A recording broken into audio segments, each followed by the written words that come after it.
पिछले एपिसोड में हमने देखा कि बरान को हराने के बाद जिन्हो बरान का ड्रैगन को अपने शेडो आर्मी में शामिल कर लेता है, जिसका नाम वो काइजन रख देता है। और इसी के साथ वो एलेक्सिलर ऑफ लाइफ के साथ हॉस्पिटल पहुंच जाता है, जहां उसकी माँ का इलाज करना होता है। जिन्हो अपनी माँ को एलेक्सिलर ऑफ लाइफ पिलाकर उन्हें ठीक कर लेता है, जिसके बाद हमें कुछ समय के लिए फैमिली रियूनियन दिखाया जाता है। अगले सीन में जिन्हो हंटर एसोसिएशन में पहुंच जाता है, जहाँ चेयरमैन उसको जोजो आइलैंड रेड के बारे में बताते हैं, जो वो अगले 4 दिनों बाद करने वाले हैं। जिन्हो को इसमें शामिल होने के लिए कहा जाता है। इसके बाद हमें जिम का सीन दिखाया जाता है, जहां जापान के हंटर और साउथ कोरिया के हंटर आपस में फाइट प्रैक्टिस कर रहे होते हैं। जापान की तरफ से ये 4 हंटर होते हैं, किंजो, होशिना, कुमामोटो और काने। और साउथ कोरिया की तरफ से ये 4 हंटर लड़ रहे होते हैं, योनहू, डोंगसू, चाहिन और लिंग। डोंगसू को और लिंग को जापान के हंटर हरा देते हैं। अब बचते योनहू और चाहिन। चाहिन का फाइट काने से होता है, जिसे चाहिन बड़ी आसानी से हरा देती है। इसके बाद चाहिन योनहू की मदद करने के लिए जाती है, लेकिन तभी उसके पीछे से कुमामोटो आ जाता है और उस पर हमला करने लग जाता है। चाहिन जल्दी से पीछे घूम के कुमामोटो पर इतनी जोर से मारती है कि वहाँ किसी को कुछ समझ नहीं आता।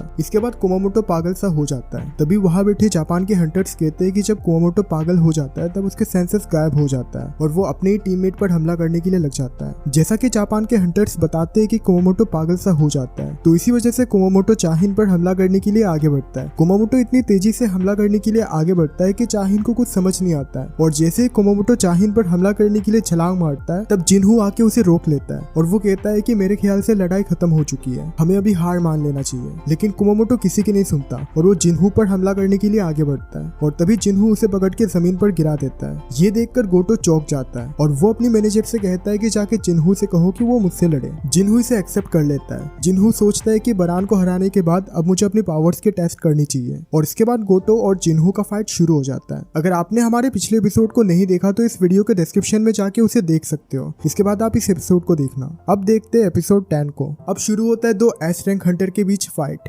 जिन्हो और गोटो के बीच। गोटो अपनी पूरी ताकत के साथ जिन्हो पर हमला करता है और जिन्हो सिर्फ उसे डॉज करने लगता है। जिन्हो चाहे तो उस पर उल्टा हमला कर सकता है, लेकिन जिन्हो ऐसा नहीं करता, बल्कि वो गोटो की पावर्स को देखना चाहता है, इसलिए वो बस उसके वार को रोकता है। गोटो अपनी फुल पावर के साथ जिन्हो पर हमला करता है, लेकिन उससे जिन्हो का कुछ नहीं होता। गोटो को इससे और ज्यादा गुस्सा आने लगता है और वो और ज्यादा ताकत के साथ जिन्हो पर हमला करता है, लेकिन फिर भी उससे जिन्हो का कुछ नहीं होता। गोटो अपनी पंच के साथ जिन्हो को मारने के लिए आगे बढ़ता है और वो पंच जाके जिन्हो के गाल पर लग जाता है, जिससे जिन्हो के गाल से थोड़ा सा खून बह जाता है। अब गोटो जिन्हो के आंखों पर मारने के लिए आगे बढ़ता है, लेकिन जिन्हो उसके हाथ को रोक लेता है। जिन्हो चाहे तो गोटो के रिस्ट को रोककर गोटो को हरा सकता था, लेकिन वो गोटो के रिस्ट की जगह उसके हाथों को रोकता है। गोटो इसे देखकर चौंक जाता है। वो कहता है कि क्या तुम मजाक कर रहे हो? तुम चाहे तो मेरा रिस्ट को रोक सकते थे, लेकिन तुमने मेरे उंगली को क्यों रोका? इस पे जिन्हो कहता है कि क्या तुम इस लड़ाई को और ज्यादा आगे बढ़ाना नहीं चाहते? मैं इस वार को इतनी जल्दी खत्म करना नहीं चाहता। इससे गोटो को और ज्यादा गुस्सा आ जाता है। अब जिन्हो और गोटो के बॉडी से स्ट्रॉन्ग माना निकलने लगती है। ये देखकर जापान के हंटर्स और कोरिया के हंटर्स चौंक जाते हैं। वो सोचते हैं कि अगर ये दोनों अभी नहीं रुके तो इससे बहुत ज्यादा डिस्ट्रक्शन हो जाएगी। और जैसे ही गोटो और जिन्हो एक दूसरे को मारने के लिए आगे बढ़ते हैं, तभी जापान के और कोरिया के हंटर्स आके उन दोनों को रोक लेते हैं। और तभी गोटो की मैनेजर इस लड़ाई को खत्म करने के लिए कहती है। इसके बाद जिन्हो को जापान के हंटर्स के स्ट्रेंथ के बारे में पता चल जाता है और वो उनके शेडो में अपना एक शेडो सोल्जर को डिप्लॉय कर लेता है, जिसके बारे में किसी को पता नहीं चलता। अब जिन्हो चेयरमैन से मिलने जाता है और वो उनसे जेजू आइलैंड रेड पर जाने से मना कर देता है। अब अगले दिन गोटो जेजू आइलैंड रेड के लिए लिस्ट को चेक करता है, जिसमें जिन्हो का नाम कहीं नहीं होता है। गोटो सोचता है कि जिन्हो का नाम इसमें क्यों नहीं है, जबकि वो एक स्किल हंटर है। उसको जेजू आइलैंड रेड पर शामिल करना चाहिए था। शायद इस पे कई सारे एस रैंक हंटर्स होने की वजह से चेयरमैन ने जिन्हो को नहीं रखा होगा, या फिर मैं ही इस पे कुछ ज्यादा ही सोच रहा हूं। जेजू आइलैंड को दिखाया जाता है, जहाँ कई ज्यादा एंट्स की पॉपुलेशन होने की वजह से एंट्स एक दूसरे को खा रहे होते हैं। और तभी वहाँ पे एंट क्वीन कहती है कि ये जगह हमारे लिए बहुत छोटा है, हमें अभी कोई दूसरी जगह पर शिफ्ट होना होगा और ऐसा करने के लिए हमें एक नए किंग की जरूरत है जो हमें गाइड कर सके। और ऐसा कहकर एंट क्वीन एक बड़े से अंडे को दिखाती है, जिसमें से एक बड़ा सा एंट बाहर निकलता है, जो उन चींटियों का राजा होने वाला है। अब लड़ाई का दिन आ गया था। सभी हंटर्स जेजू आइलैंड रेड के लिए तैयारी करते हैं। कुछ हंटर्स शिप के रास्ते से जेजू आइलैंड की ओर पहुंचते हैं, जबकि साउथ कोरिया के हंटर्स हेलीकॉप्टर से जेजू आइलैंड की ओर रवाना करते हैं। अब जापान के हंटर्स भी रेडी होते हैं। उनका प्लान बिल्कुल सिंपल था। जो ई रैंक और उसके नीचे के हंटर्स होंगे वो उस आइलैंड को पूरी तरह से घेर लेंगे जाएंगे जिससे कोई भी एंट उस आइलैंड से बाहर ना जा सके, और जो जापान के हंटर्स होंगे वो जाके एंट से लड़ाई करेंगे और उसी बीच मौका देखकर कोरिया के हंटर्स जाके एंट क्वीन को मार गिराएंगे। ये प्लान दिखने में जितना सिंपल लग रहा था वो उतना है नहीं। फिर हमें एक हेलीकॉप्टर पे डोंग सू, योनहू और चा हंटर भी दिखाई देता है, जिसके साथ एक कैमरामैन मौजूद रहता है जो उस सीन को कैप्चर करने वाला होता है। ये कोई आम कैमरामैन नहीं है बल्कि ये एक ए रैंक हंटर है और इसने कई सारे ऐसे रेड्स को कैप्चर किया है, पर ये वाली रेड में ये कैमरामैन थोड़ा सा नर्वस दिखाई देता है। उस हेलीकॉप्टर में एक और एस रैंक हंटर भी होता है जिसका नाम है बिंग हू, जिसने लास्ट एपिसोड में योंग हू से जेजू आइलैंड रेड पर जाने से मना करा था। उसे देखकर योंग हू बहुत ज्यादा खुश हो जाता है और वो उसे देखकर कहता है कि मुझे लगा नहीं था कि तुम यहाँ पे आओगे।